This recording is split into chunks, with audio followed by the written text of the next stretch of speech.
¿Qué tal, hermanos? Dios les bendiga. Vamos a dar inicio a esta escuela dominical. Vamos a ver el estudio número 13 que se llama Cumplir la misión, perteneciente a la unidad 3, las condiciones para el discipulado cristiano.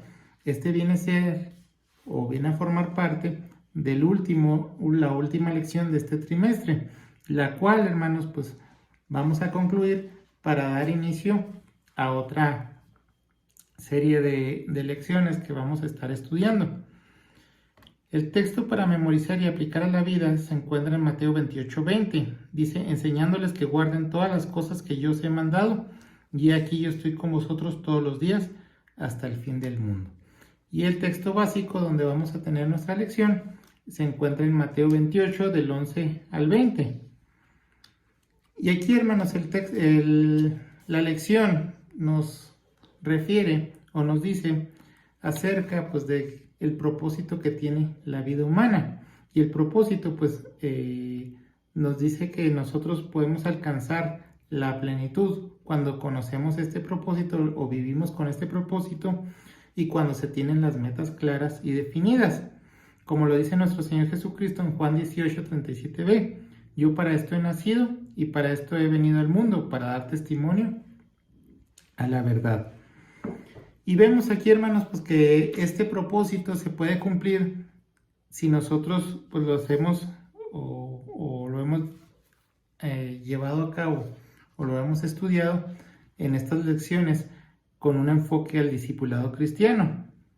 Y este propósito que nosotros tenemos pues es el propósito que nosotros cumplimos en la iglesia, que es una misión que nos es dada como comunidad y pues es el llamado que nosotros tenemos por parte de nuestro Señor. Entonces en esta iglesia pues nos sentimos identificados, recibimos fuerza, inspiración y en el cual pues vamos cumpliendo nuestra misión personal, que es la que nos ha dado nuestro Señor Jesucristo. Bien, vamos a empezar con el primer punto. El discípulo enfrenta la incredulidad y este se encuentra en Mateo 28 del 11 al 15. Hemos estudiado Mateo, hermanos, y lo hemos visto con un enfoque pues hacia el discipulado. Y aquí, hermanos, pues vemos que en la lección pasada pues nosotros no teníamos o no vimos lo que fue la muerte de nuestro Señor Jesucristo, que es un evento pues bastante importante.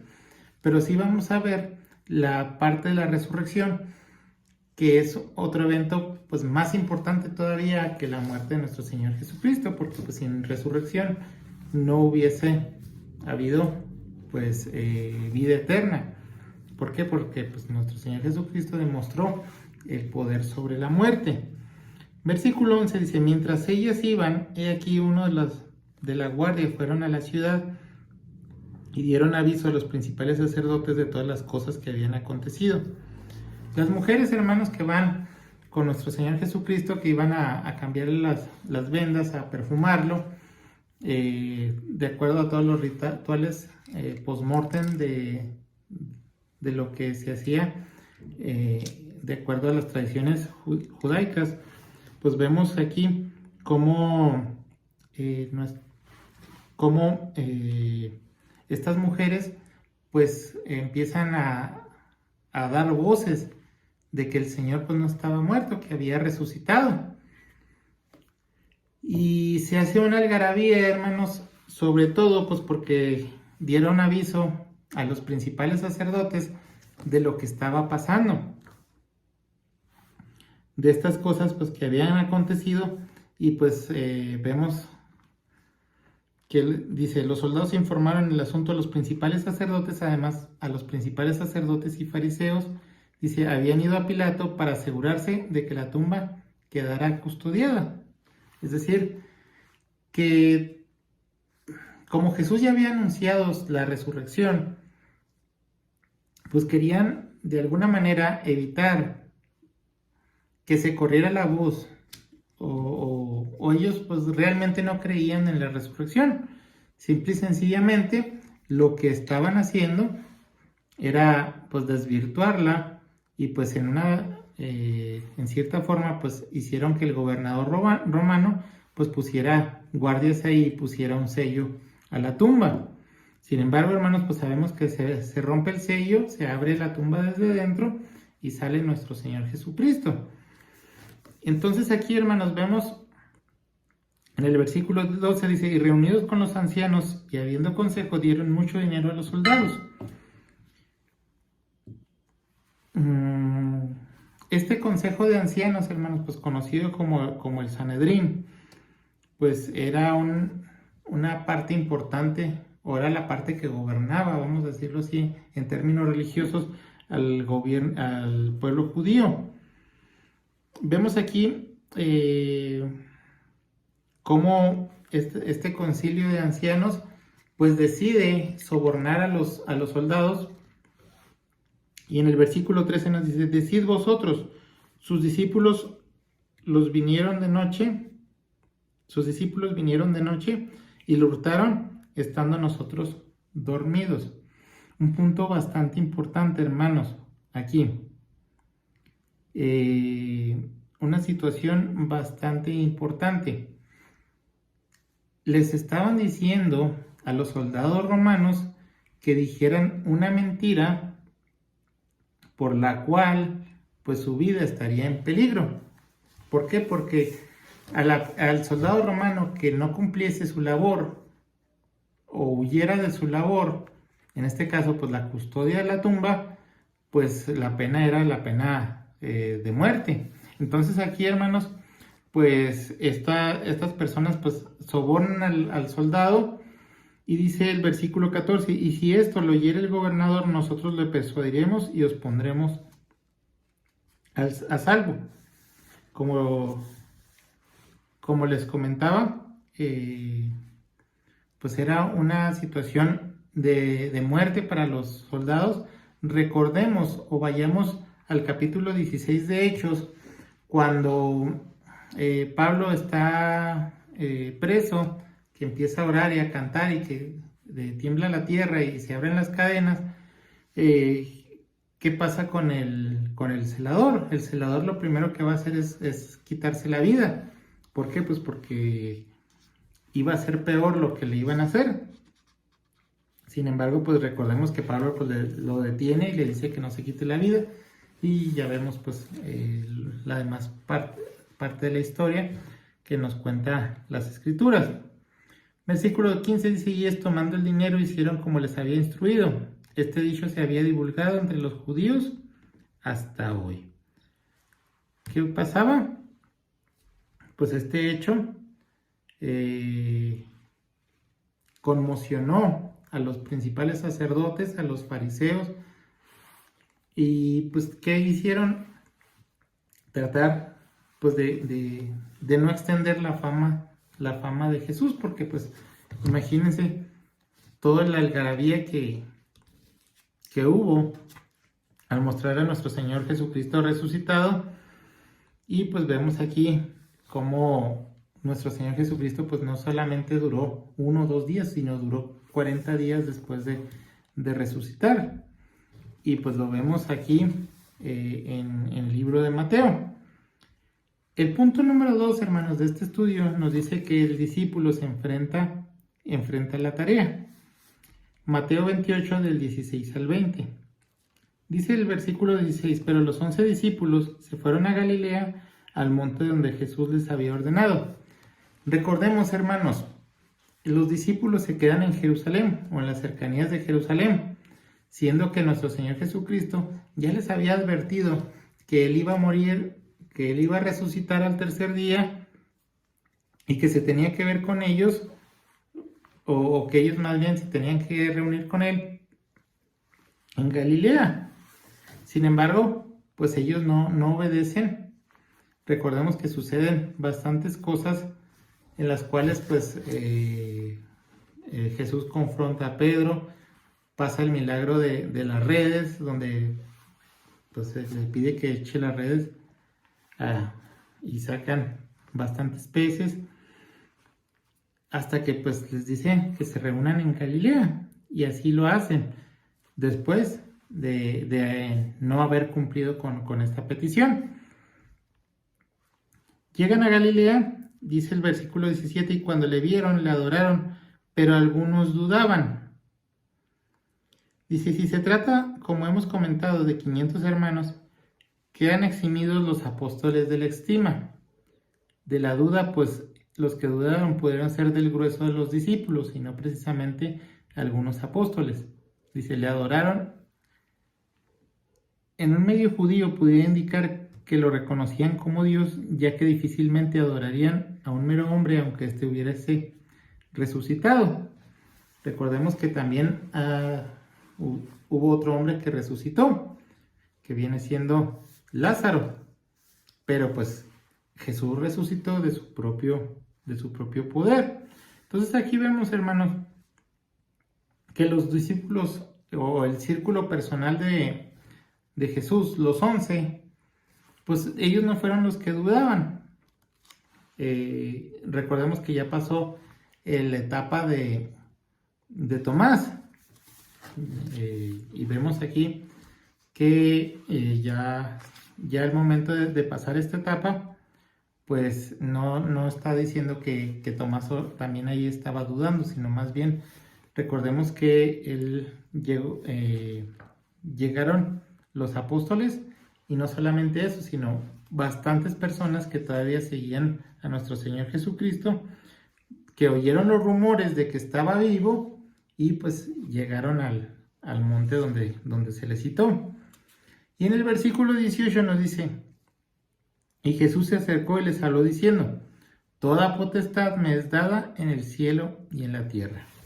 Para esto, hermanos, Calvino dijo que es preciso que tenga dominio supremo y verdaderamente divino aquel que manda que la vida eterna sea prometida en su nombre, que todo el mundo sea sometido a su gobierno y que sea promulgada una doctrina que ha de sojuzgar toda cosa alta y humillar a la raza humana. Dice, y por cierto, los apóstoles nunca habrían sido persuadidos a intentar el desempeño de tarea tan ardua de no haber sabido que estaban sentados en los cielos su protector y vengador, a quien había sido dado el dominio supremo. ¿Qué nos está diciendo aquí, hermanos? Que no era una mentira el hecho de que Jesús había resucitado, que Jesús tenía el poder, por eso dice, toda potestad me es dada en el cielo y en la tierra, ese poder divino para ordenar, para mandar. Y vemos aquí, hermanos, también los discípulos no habrían muerto por una mentira. Vemos o podemos observar la historia de cada uno de los discípulos y vemos que cada uno murió de forma pues bastante trágica, pero bueno, además aparte de Juan, que él pues murió en el exilio, en la isla de Patmos. Pero vemos aquí, hermanos, pues cómo ellos pues sacrificaron su vida y no la sacrificaron por una mentira. ¿Sí? Entonces nos dice el versículo 19, por tanto, id y haced discípulos a todas las naciones, bautizándolos en el nombre del Padre y del Hijo y del Espíritu Santo. Este texto pues nos hace referencia a una comisión, a una misión que tenemos como iglesia, el ir, dice, y hacer discípulos, el discipular. Es una de las cuestiones, hermanos, que nosotros tenemos, o es el pilar, pues, del propósito de la iglesia. El que se vaya difundiendo, pues, la verdad de Cristo, el traer a los hombres al discipulado de Cristo, dice que es más todavía que solo predicarles el evangelio, es traerlos y enseñarles, hermanos, ¿sí? Por eso, hermanos, pues hay mucho fracaso en muchas iglesias, porque pues se hacen campañas de evangelismo, y aquí se habla de Cristo, se les dice, pues es un Dios que te ama, y la gente pues necesitada, pues acepta a Cristo como su Señor y Salvador. Muchas veces, hermanos, pues la profesión de fe que es una situación pues bastante importante para las personas que la realizan. Pero muchas veces esa profesión de fe es meramente emocional, por lo que hay que predicarles, hermanos, pero también hay que discipularles para llevarlos al siguiente paso, que es el bautismo, que para nosotros el bautismo es la señal distintiva de una nueva etapa, ¿sí? Una nueva etapa en la cual pues él muestra públicamente que es una persona regenerada, convertida, que ha aceptado a Jesús como su Señor y Salvador. Versículo 20 dice: enseñándoles que guarden todas las cosas que yo os he mandado, y aquí yo estoy con vosotros todos los días hasta el fin del mundo. Entonces son varias etapas: aceptar a Cristo como Señor y Salvador, discipularle, enseñarle, orientarle al hermano y bautizarle. Entonces aquí también dice pues, que se guarde todo lo que se ha enseñado por parte de Cristo, y la promesa que viene aquí pues es una de las promesas más hermosas que podemos tener nosotros como cristianos, que nuestro Señor Jesucristo está con nosotros, dice, todos los días hasta el fin del mundo. Es decir, que nunca nos va a dejar y nunca va a acabar con esta promesa, y siempre va a estar con nosotros, viéndolo desde el punto de vista positivo. Nos dice aquí el texto de la lección: este es un fundamento preciso para la enseñanza religiosa en la iglesia. Dice, la promesa con que cierra Mateo su evangelio es la condición del cumplimiento de la gran comisión. Dice, una promesa por su forma nos alcanza hoy a nosotros. Es decir, que nosotros todavía somos parte de esta promesa, y pues nosotros también somos parte o tenemos que cumplir con esa comisión que el Señor Jesucristo pues nos ha tenido hasta el día de hoy. Bien, hermanos, con esto concluimos esta escuela dominical. Con esto concluimos pues esta parte o este trimestre, en el cual pues vamos a comenzar con lo que es la iglesia cristiana. El estudio se llama tema general es doctrina básica para la iglesia local. La unidad 1 se llama la iglesia, su origen, naturaleza, miembros y gobierno. Vamos a enseñar algo relacionado sobre cómo nosotros pues estamos congregados, qué es la iglesia, cuál es la naturaleza de la iglesia, cómo se gobierna, quiénes son sus miembros, ¿sí? Vamos a ver un poco acerca de nuestra doctrina, y vamos a ver pues un poco acerca de cómo está compuesta pues la iglesia que nosotros estamos o a la que nosotros asistimos. Bien, hermanos, pues que el Señor les bendiga. Nos vemos la próxima semana con el favor de Dios, y pues espero que se encuentren bien y síganse cuidando. Que el Señor les bendiga.